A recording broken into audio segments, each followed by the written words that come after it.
サイの皮膚、生きた防弾仕様、円の重戦車。迫力すごいよね。でも実はセンサーの塊なんだ。結論、厚さ2センチの超装甲、銃弾を弾くほど硬くて頑丈。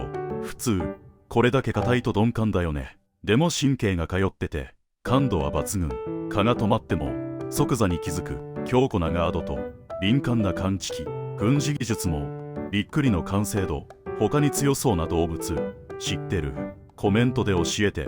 登録もよろしく。次の衝撃データも見逃さないで。